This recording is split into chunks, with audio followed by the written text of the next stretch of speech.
But when I was announcing this morning, I was putting the C there. Oh, Yeah, I okay. put it there consistently. C. C is very important. Yeah, but it's great to have you again. Of course, I saw you yesterday. How is everything? I'm fine. I'm getting younger. Yeah, Yeah. but again, with a different person talking. No, I feel younger. Okay. I may not look younger, but I feel younger. No, I think you look younger anyway. Yeah. So 70 is just a number. okay, 70. Yeah, what council you are going to? We're going. We have seen a lot. I know. I saw Tubman. I saw Talbot. I saw Doe. I live with the rebels. I work in interim government. First government I worked in. Then I was a harsh critic of President Taylor. And then I worked with Ellen and became a harsh critic of Ellen after I left government. Why you always becoming a critic when in fact you serving some of these very administration? You know, the thing is, when I'm in government, I can be the harshest critic of the president, but that's inside. Okay. So when I come out, I used to be the harshest critic of President Sawyer. I mean, the whole cabinet used to make decision, and I was his executive assistant. And they would make a decision, then we'll go to the office on the full floor. I said, Mr. President, that decision you agreed to, you criticized Tubber about it before. So you look at when President Tubber does it, bad, but when President Sawyer does it, it's good. He said, oh, how you can remember too, like you got like an elephant brain, you because they say elephant can remember. You remember that? I said, yeah. He said, but I will not do it. So one time my secretary said, Tiawan, you got to take it easy in the marshal. I said, well, the old people say you frisky. They can make decision and you change it. I said, I can't change it. I can just tell the president that decision, that action you want to take now, you criticize President Toba, but you criticize President Doe about it. Then you can say, but I will not do it. And that's what you need around a president. You need people around the president who can give the other side. They can help the president a lot. So I used to do that. President Saye, I used to go to her office because she used to say, the government for 2 hours. So scary point in the government. Only 2 hours been to jail before. Then I used to tell about, you bring that jail business in. I'm an older jailbird than you. So, because I went to jail in 1978 on April 3rd, when you were deputy minister in government, your government put me in jail. That do put you in jail, so I'm older jailbird than you. Then I said, but in the country here, the main thing that been happening, that corruption. And you brought people in your government who are your family members and friends. You made yourself the bargain. Their side of the bargain is to make your government look good, but somebody else so corrupt. And your own corrupt action against Swazi Genesis. People are not impressed with that. Assistant Minister of Post and Telecommunication. Because he was allegedly selling power from the generator that time to the neighbors of postal affairs and getting money and putting it in your pocket. I say bad for true, that theft. But the big one, they are putting your government who taking big money and they put down water side and sleep will know about it. Oh, for true. I say, yeah, everybody know that. I'm secret. Then at time she said, next week I'll get rid of them. One of them and got rid of. So we used to talk critically. I say, then I would say, but everybody say you annihilated, but the way you taking decision for me, you look at cutting. I would talk about. So I used to be very harsh on her. Okay. Even some legal issues say, but some other lawyers say different thing, and then you say different thing. I say, I'm your solicitor general. If the other people say case there, but I say case not there, then let them come. But I am your solicitor general.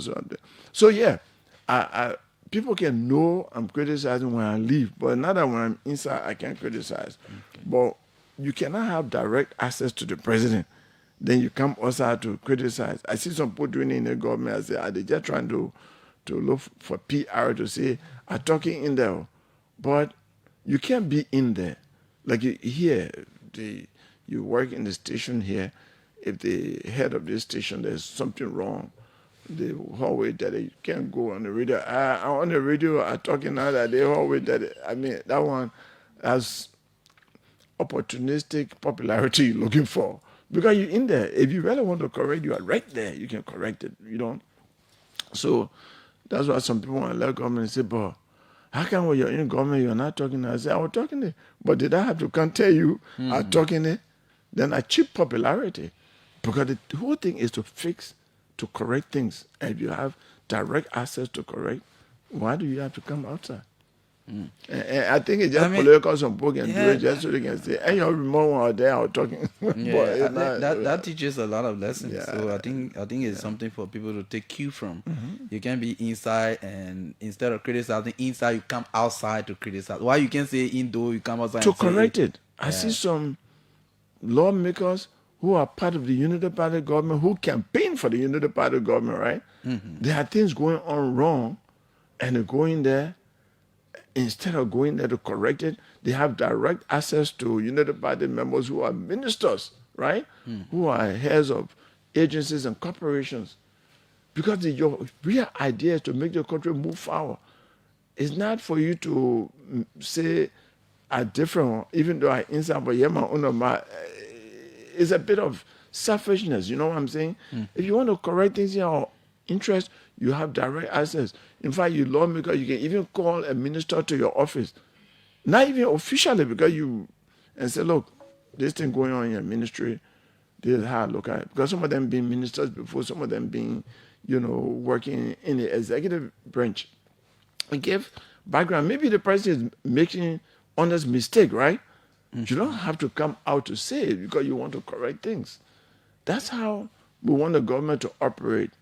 We don't want the person who want to show that, oh, I was there, I was part of it, but this is what I would do. And you heard me that time. Nah, it Yeah. doesn't make sense to me. Okay, well, that's the introduction there. But how are you, and how is the Liberian People's Party? Liberian Party is moving on. Uh, we are gradually Are you moving. a real political party person? Yeah, I'm a political party president. I'm a founding member of the Liberian People's Party from Okay. the 80s. We went to jail for it. We've been with it, but uh, I'm also an activist. I'm also a pro-democracy person, um, and I've been talking. I've never been quiet from 1978. In fact, let me say from 77 because I remember the editorial staff of the university spokesman, and we suffer for speaking out critically to government. That is why I offer free service to all journalists in this country. Uh, because if the space has to be free, open for everyone. That's the only way we know the other point of view to help our government. You criticize government even react. Uh, that's all good, and then it will stop us from going to conflict. You know, I think we should keep talking, and for me, that's what I've been doing ever since. So, both political party and outside, I've not had, except for running to be standard bearer of the party, and I've not had a party position like secretary general or Okay. chairman of a committee or that, but I've been a very active member. Okay. Yeah. Is there anything that has happened in the past 1 year that have changed your opinion about this administration? Oh, many things. Um, you know, I've said I influenced my party to Okay. support the candidacy of President Jose Yuma Barker, the Unity Party ticket. And in the statement that we wrote, that was read by the chairman, we said, in the first 100 days, these are our plans. We had our 10-point agenda. We believe it's good for the country. We believe that you are in a better position to implement some of these things. But if there are missteps, we'll point them out. And we've been pointing missteps out. The main thing they've done good job in some areas on the road project. Road, every government has done something about road. Even I said something the other day in a conversation at that time. I said, oh, that's not the road we're talking about. I said, oh, let's face it. Even Taylor built road. The Nuku Town Road and the I think Logan Town Road were built by Taylor. And since that time, nobody, I think he built it with cement. And it's still surviving, right? So then the next government was Ellen's substantive government and Karen road project. From Tubman time, every government has been building roads. Uh, and sometimes when some government, even under Ellen was stated, this is the government that built more roads in the country than all the governments since 1847. I can't say, even though I was part of the government, I had left government that very day. And it was in her stated national interest, I think it was either 2011 or 2012. I said, no, that's not true. The road that Tubman built from, I think, Kirisburg to Kipamos is still the longest road in the country. The whole place was forest. And that is why people in my late father's age and all that, my father was a teacher, we used to disagree with our critics. I told him, I said, move from here, man. You ain't know what happened, they play with forest. We used to walk all the way to I think Salala or so, to get on the truck to go work in fire to us, forced laborers to work there. The whole place was forest. You walk in, you see, lepers and other post care. The man opened the road. He went, and when he became president, he went through the country in a hammer, passed through your hometown, Galway, all the way to Tapata. That straight road has not been done yet. He passed from, across the St. John River, went through Galway, went through Puerto, went through Zia, and all the way to Kepamo. Then he said, the next time I come on this road, I will build a road. I'll come in a car. And he did. So we are critical of him politically, but in terms of infrastructure, I think nobody has matched Tubman yet in terms of infrastructure. I can say this is a controversial statement, but just in Monrovia, my father were arguing one time, just before his death, I think 2 years before his death, he died 2015. So we're talking 2013, and he said, look, what you not do since Tubman died? All the way you criticize Tubman, he said, you see JFK or paper Tubman, Temple of Justice by Tubman, the Executive Marshal Tubman, Capitol Building Tubman, Finance Ministry Tubman, the two ports, the Robertsfield Airport, the MPA, and all the ports to keep up to Cape Amos. He want to name me all the infrastructure. I say, yeah, but he the only one who idea that, politically you are suppressing people. You should allow other people, maybe other people have better ideas to do more, but he alone sat down there for 27 years. He said, yeah, but let me tell you something. He said, look at the three-party building. Look at this one. He named all of he said that electricity that the man brought up. He said there was no quota in Monroe that the man brought it. So he could defeat me in the argument, but I still say, look, but he said, move from here. Oh, no.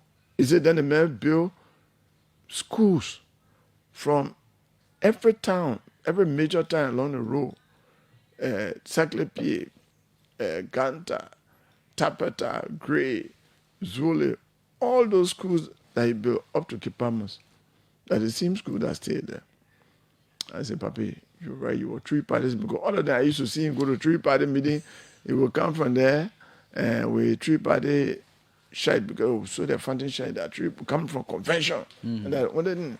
I said, yeah, but your party led the country for a long time. He said, but okay, what you are now do since then?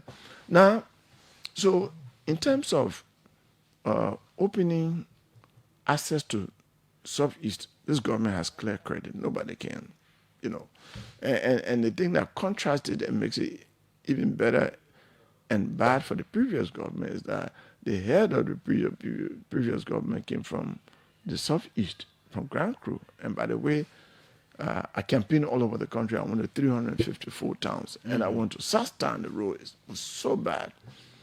And so when right after the election, I went for what the man in Benson going.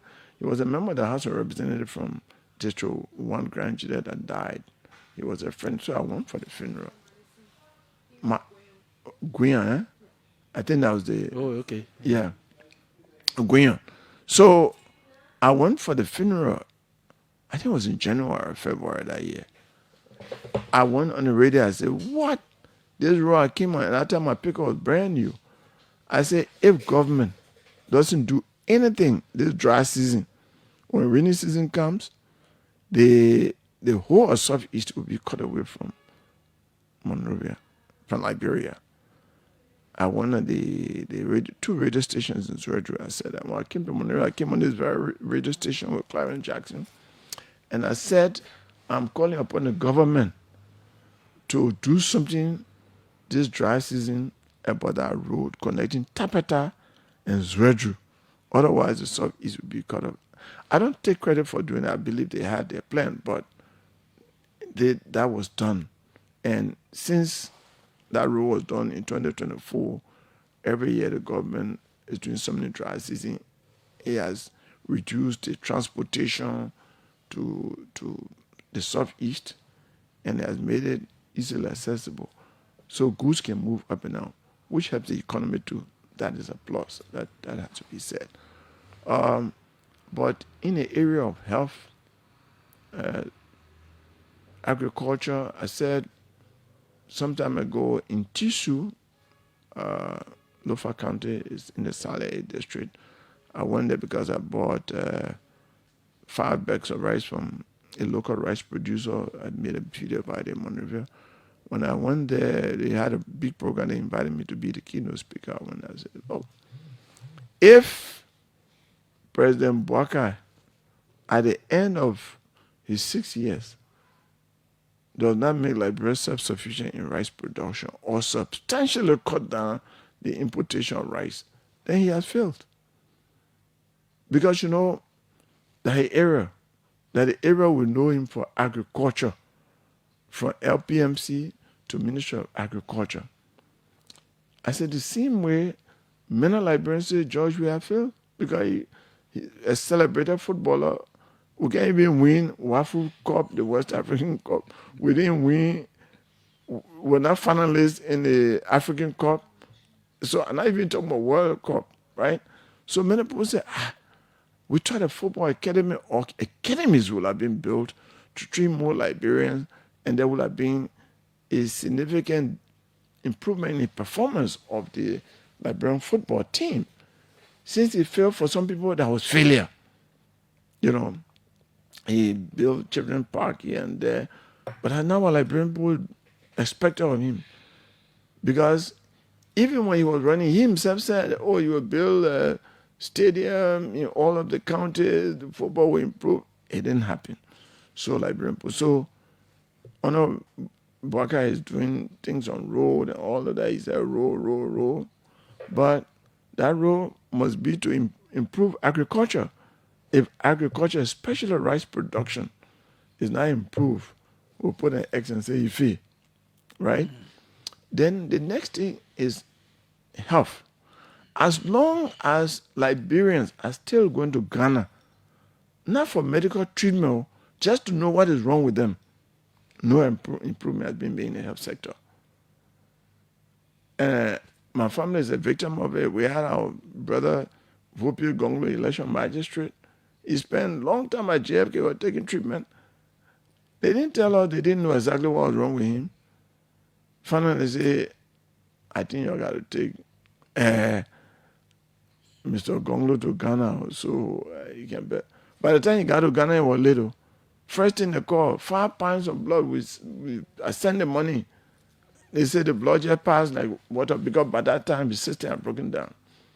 And that's somebody with family support like this. What's about a lot of other like ordinary Liberians? And we keep hearing, people are going to India for diagnosis to find out what is really wrong with them. People are going to Ghana. Until there is a slowdown in that trip, the number of people going for just to find out, because a doctor has to know what is wrong with you in order to treat you. On the radio station, many times people are coming and say, oh, it's somebody trying to raise money to go to India. Most often is to really know what is actually wrong with that person. That's a failure in the health sector for me. Okay. And then rule of law. Rule of law, but the failure is just so much. Because What are the instances? one, in fact, there are plenty. Let me start with one. Lack of respect by the president for tenure positions. Okay. Tenure positions were created by the Unity Party-led government in its last term. And the argument was, well, we all supported that there are some positions in running government that needs to be protected from the politics of the day, because they are vital institutions, they are integrity institutions, and we don't want the politics of the day to affect it.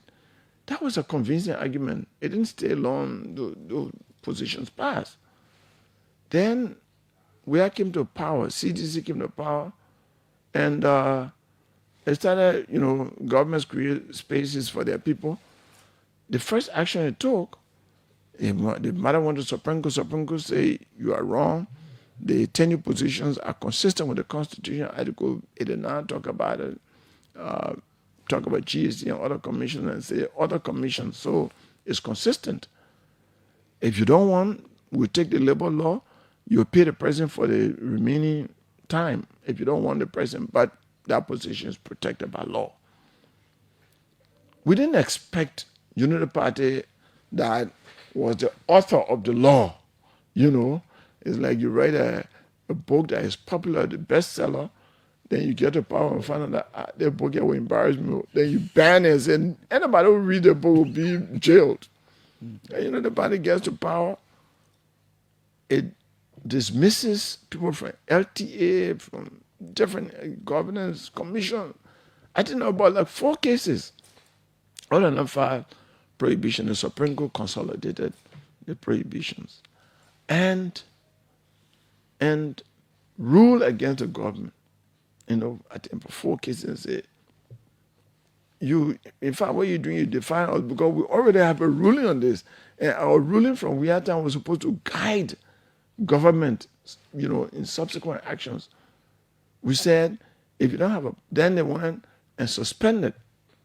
When the Supreme Court has an opinion in the NDPL case, as a Yanamo versus the Senate, that if you don't have the power to dismiss, you cannot suspend, because dismissal is removal and suspension.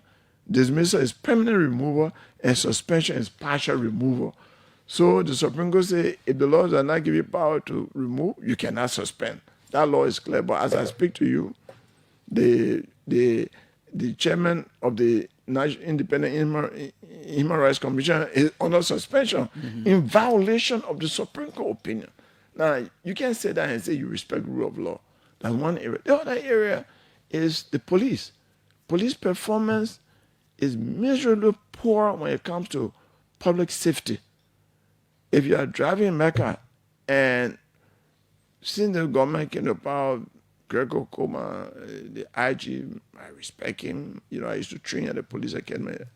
I trained a lot of the senior officers, even Patrick Sudu, my student at the police academy. Incidentally, I've taught him, I think, 3 or 4 courses at the law school.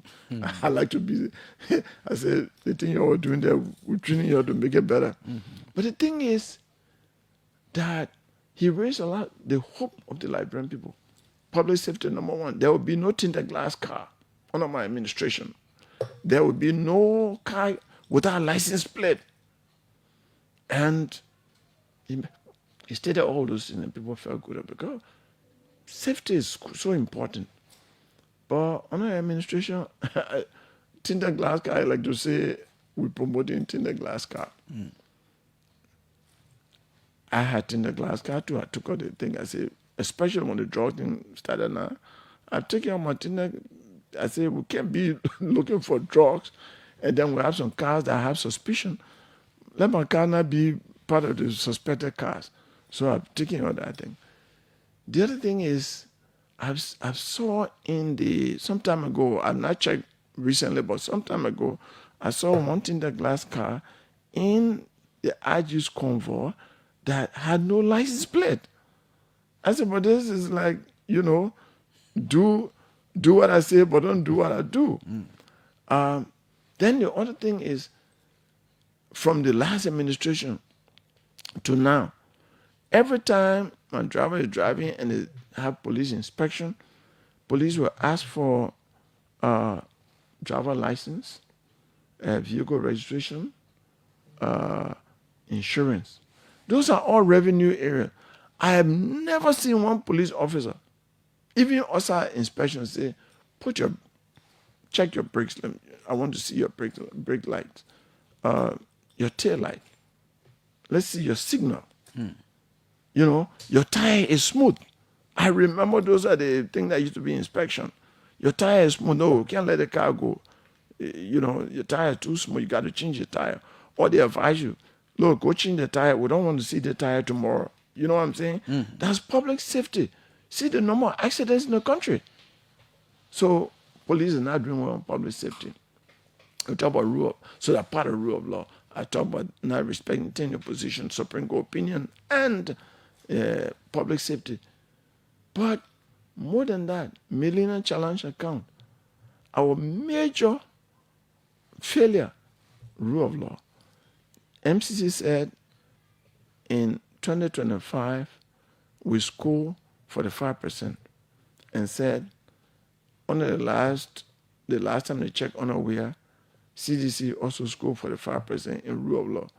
And I said from my SSO in Maryland Public School, 45 minus 45 are zero, which means there has not been progress in moving forward. But before we conclude on that, we haven't talked about the drug business. I guess you want to come to the drug. Yeah. But I want to say something controversial, but as a teaching moment, I want people to discuss it. We were discussing yesterday. We have the one economic crimes code bill before the legislature. And there are some members of the legislature who are insisting that the bill is unconstitutional because it's insisting that Supreme Court be the final arbiter of all the appeals that will come from the expected one economic crimes code.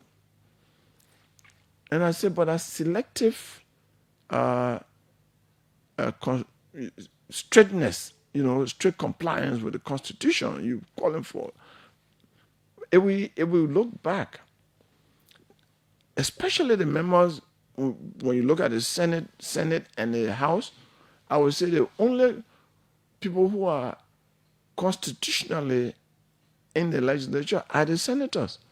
Because What happened to members of the House? Because they were not elected from constituencies consistent with Article 48 of the Constitution.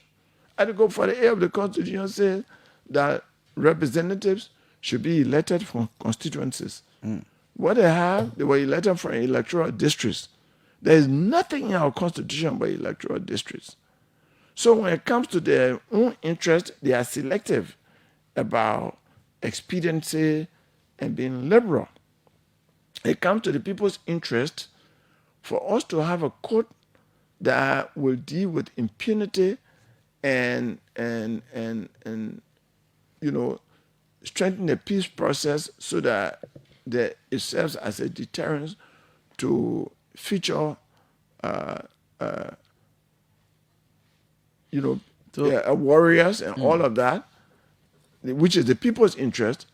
They become straight and say it must be consistent with the Constitution. But when it comes to them being elected, they are not straight. They are liberal about it. They are expedient. Because at the time they say, if we talk about constituency, and let's say we look at the population in Nimba, Monserrate, and some of those kind of Grand Bassa and all that, suppose the constituency is 40,000, because the Constitution number 20,000, or as the legislature may prescribe, which would be not less than 20,000 as a floor. So, because the Constitution says not more than 100 constituencies should be created in the country. So if based on the population, and they do the math and find out to get 100 seats, the maximum for a constituency would be 50,000. Eh? Some countries might just get one representative and two senators. So they look at themselves and say, oh, you know what happened? We got to have electoral districts. There's no basis of that joint resolution that it passed. Yeah, when they do pass joint resolutions approved by the president, it becomes law. But is that law consistent with the Constitution? I'm putting it to them since they want to be so strict, in terms of the not respecting the appeal chambers of the War Crimes Court to be the final. I mean, Sierra Leone Constitution says the Supreme Court is the final, but they have War Crimes Court there and brought some peace in the country, and nobody is going to war. Rwanda, every country has the Supreme Court as the highest court of the land, but for people who were elected based on expediency and to be so strict on the Constitution, then we say all of them are illegal. They don't have the credibility, the moral authority to insist. So why if they say constituency and electoral district can be used interchangeably? We get where the electoral district in the Constitution. What the Constitution does not give you, it keeps. Okay. Yeah, so where they got it, you cannot invent something that is not there. With that argument, what would that argument do to this whole process of establishment? I am saying we are looking at transitional justice process. We were a normal country run by bad governance that led us into conflict. We are still on the road to recovery. During the war, there were a lot of displacement from counties. Some people are now going back. Some people are going back now. A lot of people, some countries are gaining population, like because of GVL, for example, in southeastern Liberia. A lot of people, some people from Nima and other places are working at the palm plantations, and populations have grown in some of those counties. We should insist that in the next election, the representative must come from constituencies, not electoral districts. Electoral district is an invention by the legislature. It has no constitutional basis. But it means the same thing. A geographic location. Is it the only thing that it is not spelled out in the Constitution as electoral district? It is not called electoral district, and you know how the Constitution sets a minimum requirement for constituency. Okay. There is nothing about electoral district. So I am saying flexibility must be exercised in the interest of the people, the larger interest of the country. So they must show nationalism and patriotism to pass that War and Economic Crimes Code bill, because in the national interest, the issue of electoral districts is in their selfish interest, and they cannot be flexible about their situation and be inflexible about the collective interest of the country. Okay, 9:38 is the time we have now. That's 22 minutes to 10. But latest development, drug investigation leading to replacement of the entire leadership of the Liberia Drugs Enforcement Agency. Will now have a new active leadership headed by the former Chief of Staff and former Defense Minister, retired Major General Daniel Zenka. What do you make of the latest development concerning this entire... Let me say this. Drugs have been in the country ever since. I know. I mean, from Talbot time, we used to hear about drugs. I don't want to call names, but there were big people in the government that were involved in drug business. Were here in the 80s. Heroin was coming.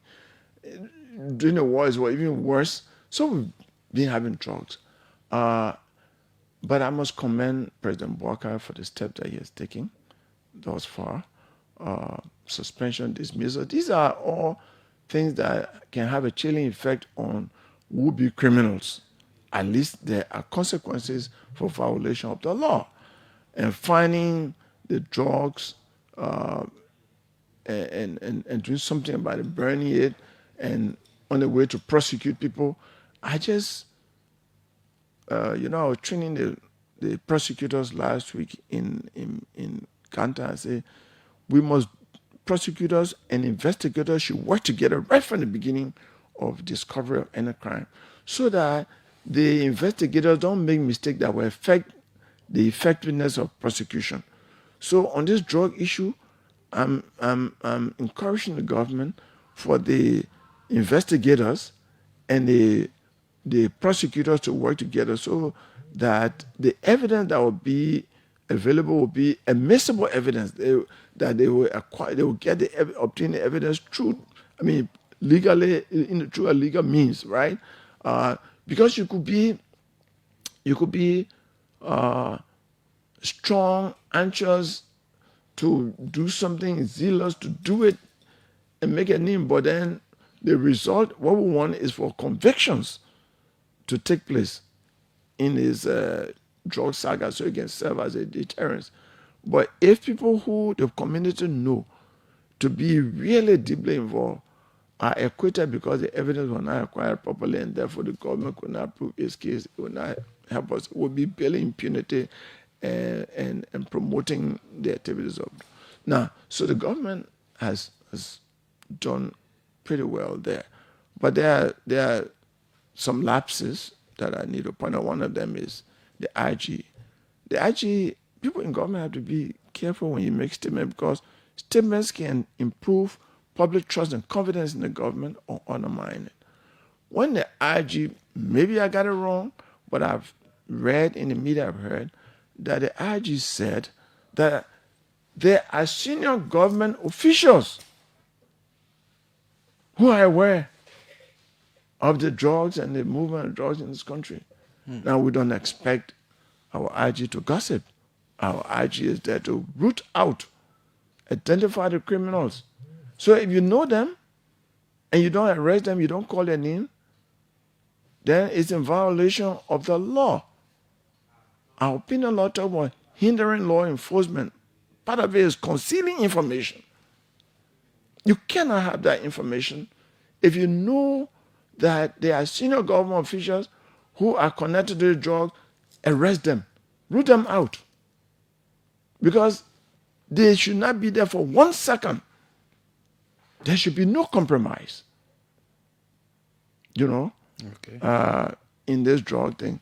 When I went to South Africa to work for the UN in 1994, I read something at the airport. I said, "This is elegant."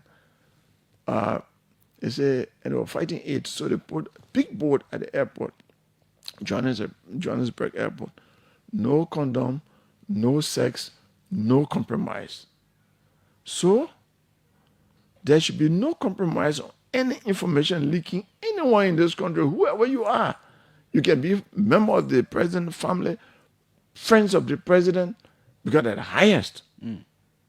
You can be a judge, you can be a minister, you can be a justice, whoever you are connected to this job because, like, I don't know whether you read my post of yesterday, we don't want Liberia to be like Haiti. Haiti was the first country, independent black country in the world, and today is ungovernable because of drugs. There are gangs all over. Kenya and some other people have sent the police by not restoring stability. We don't want Liberia to be like Haiti. Liberia is the second country in the world to be governed by black people. We don't want to follow that route. We must prevent becoming like, because there are drugs in Haiti that are controlling the gangs and making it difficult for the world to bring stability there. Okay, so we'll end on this whole electoral reform process. Yesterday, we listened to the NEC boss talking about increment in candidate registration fees. They talk about um, 10,000 for president, 7,000 for vice presidential candidate, senatorial candidate 5,000, representative candidate 3,000 United States dollars. Others are arguing that these fees are high. It will discourage people from participating in elections in the country. Others say yes, these positions they are vying for very important positions. They should come with cost. What do you say? My party has a clear position. I am personally against it. That leadership should not be determined by the depth of your pocket, how much you have in your pocket. Unless they want people involved with drugs to be the ones that are running this country, because they have a lot of money. Level then they will make it 50,000. We should not, make the electoral process a process that is determined by money. Not even looking at how you got the money. There will be the drug laws that will sponsor the elected officials. They have a lot of money. This country government is doing a lot to root out the drug laws in this country. But even America, I find it difficult, and I don't believe that all of them will be rooted out. They will just say, okay, we will sponsor who becomes representative and senator. They would control the whole branch of government. They might even sponsor presidential candidates, and then they take over the country. Becoming a representative, senator, or president must be based on your track record of honesty, showing your nationalistic spirit and patriotism to this country. It must not be determined by how much money you have. Otherwise, we'll put the country in the hands of drug lords. Why are you focusing on drug laws? We just started discussing, serious discussion on drugs recently. Oh, but maybe we didn't know that some of the people in the house are being sponsored by we didn't know how they got there. I've talked to current representatives and some of the people who lost, who tell me when I say I didn't even spend $200,000 and I got 1.4% on the president. They say, oh, Prof, somebody I teach, hey, I spent over $250,000 and I didn't win. Well, you got $250,000 for House of Representative position alone. No wonder when they go there, when the concession agreements come, they don't look at the national interest. Because you see, the companies come, if they know they will get $500 million a year from mining your iron ore or your diamond or your gold, they are prepared to spend $200 million to bribe. Because when they do that, after that, every year they'll get $500 million or more. So they go there trying to. I hear some people are buying Caterpillar. For even the salary they make now, even though it's higher than salary of lawmakers in most countries, the salaries they make now cannot buy Caterpillar. But there are lawmakers with yellow machines. All right? Who did not have it? Because there are lawmakers who are yellow machine before going there. But there are lawmakers who are getting yellow machine now to build roads. Where do you think they are getting it from? That is what I'm saying. If we don't know where they're getting it from, then we can speculate that there's probably lies within the logical realm of probability that they're getting it from illegal sources like drugs. And so when they invest in the political process, they get there, they make profit through bar concession agreements to replenish the money they got, and then they use it to retain their position as well. We have to take money out of the politics. So if the increment is your problem, what is good about the reform? Well, we talk about biometric voting and other digital system and digital is good. Biometric, the digital system is good because it helps to flag out some of the impurities. But we made our position clear, or the chairman wanted to send it and express our views on that. The 2% should be taken out because in violation of the Constitution. Look, let the process be legally free. You see, OKFM is surviving because of the quality of its production. There have been several radio stations in this country since the country became free in terms of opening media institutions that have closed by themselves. Nobody closed them down. They're not getting business because they're not performing. I've seen newspapers, one of them called Liberia Digest. Many newspapers have come and fallen. Sometimes you see like 20 newspapers in the market. Then after some time you found only 11. Then sometimes it drops to 9. There are some that are coming, and after 1 month you don't find them, then they find one story, they come again. That is how the electoral process should be. Just as three party, NDP, all the ruling party, MPP before are dragging behind by themselves. That law that put them behind. We should not create any law to even provide excuse for anyone who would not have performed, right? Any party that would not have performed. Let it be free. And parties will fall by themselves. In Europe, in America, they got plenty of political parties. But they even have the Communist Party of United States. Many people don't know that, But the Communist Party of the United States has never won presidency. They got the Green Party. There are several parties, even in Britain, in Germany, in France. There are some parties that have been there for more than 50 years. Just leave them, let them struggle by themselves. Exactly. Don't give justification. And now put the 2% we're going to win. No, leave it. Okay. And in this country, we have high experience of war. There are some people who are crazy, who could be like John Coney in Uganda and go in the bush and say, since you don't want me participate, I will create war and everybody will suffer.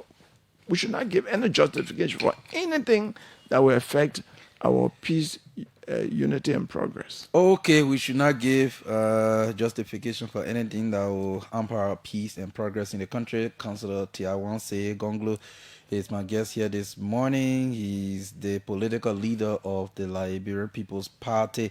So let's take some calls this morning. 0777-700-995, 0555-995-995. Call. Yes, let's hear from you on the conversation that we're having here this morning with Councillor Gongloe, the former presidential candidate who visited more than 300 towns during the campaign. This first caller right here. Good morning. Good morning, Maka. Good morning. Go ahead. Maka, I listen keenly to the councillor, the well-elected councillor. This is Washington Mulva from Jokostown.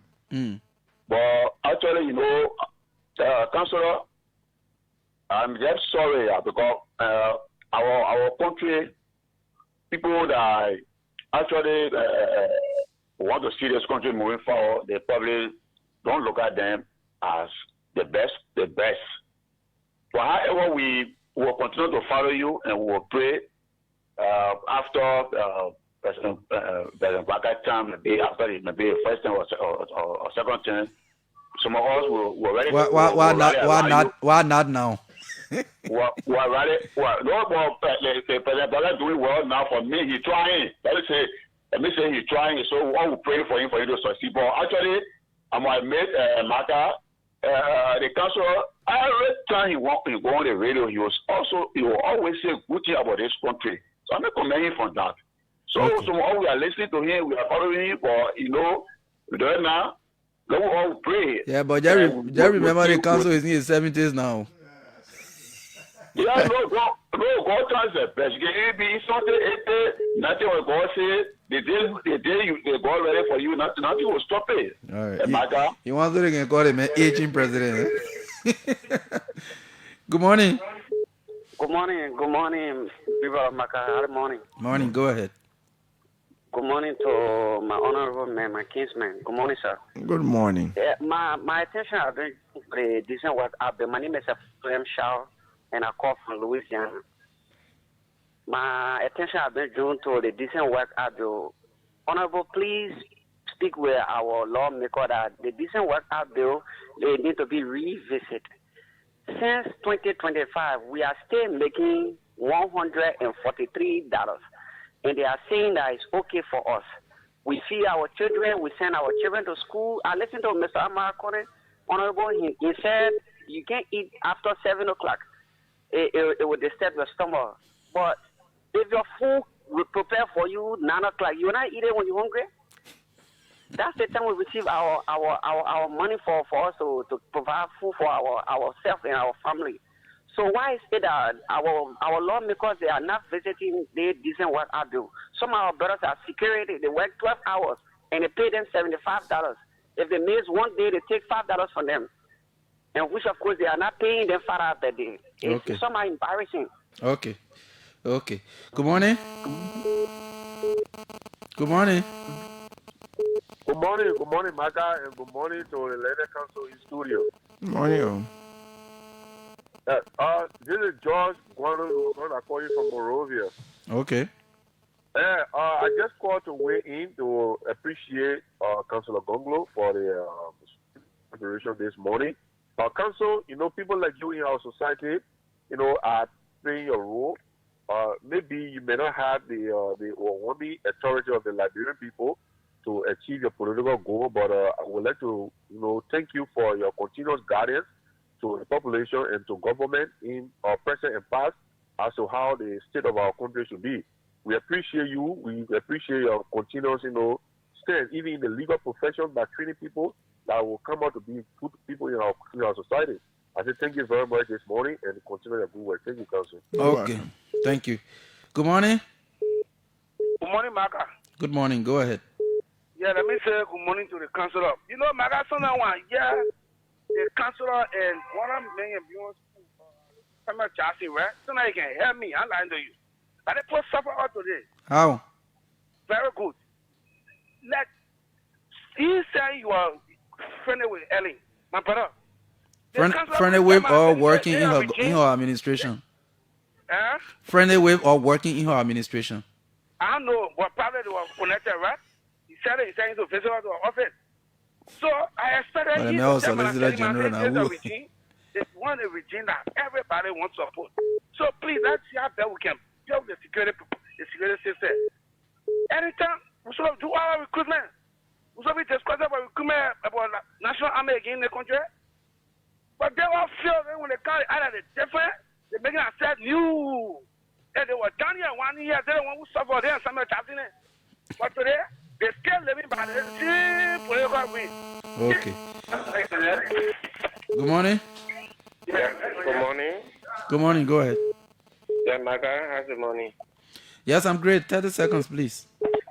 All right, let me say good morning to the Leather Councilor. Morning. Yeah, Maka, most of the time when the councilor go on, I usually follow him. Yeah, and then he speaks, he got too much experience in government. And I don't want to believe that during my last time, you were working, I think, as Solicitor General in there, which he resigned. Joria did not call him. I don't know whether Joria called him to work along with him. That is to help the system. But my question to him, with all the experience, no matter when he go on air, he really speaks his mind and people see him as a real person. With all the situation that is unfolding in the country, my question to him, I want to find out whether Joseph Boga ever called him at least to help work, help settle the labor issue, the drug issue. Then he gave him the expertise that will help the country. Then every time just to become president and what have you. Okay. So please ask whether Honorable Boga ever called him to provide his expertise as it relates to coordinate labor and what have you. Okay. Thank you very much. Thank you. You finished asking him already, so council just answer. All right, so let me start with the labor issue. The Decent Work Act, I think that was the first question. The labor law of Liberia was, I think, more than 20 years, more than 30 years. The labor law and the labor practices law, there were two laws that were. Then, under Kofi Rules, there was discussion about Decent Work Act, and it was being drafted with the help of the ILO. Then I came and my administration completed the draft and presented it to the president. It was a big improvement over the labor law we had before. So it was under my administration that I was presented, and I also had the regulation number 17 that increased the work permit fee from $400 to $1,000. But I'm not there again. It is expected, laws are based on current experiences of people. So now that with the Liberian National Labor Congress that we worked with that time, and the Employers Association, Chamber of Commerce, and the Ministry of Labor need to get together and relook at the labor law based on current reality. It's called the Decent Work Act of 2015. So that means it's at least 11 years old. And so those people who are talking should work through the labor union to see how there can be a review to do an adjustment, especially at a time when the lawmakers are making so much money, and the disparity, that means the difference between what the lowest civil servant makes in the country and what the senator and representative make is so high. It probably take several years before a security man will make one more salary of a senator. Okay, so Council, you just have to use 30 seconds. It's 10 o'clock. Yes, all right. Please. Okay, good. And the other person who spoke about being Ellen government has view, but I serve as minister, I serve as Solicitor General in Ellen government, and we used to advise on all of that. And you say we shouldn't come. What I express, he expressing his view, and if he falls in trouble, I will represent him tomorrow. I respect him for his view. That's it. That's all I can say. Okay, right, thank you for coming, Council. Well, he's considered Tiawan Saye Gongloe. He's been our guest here this morning.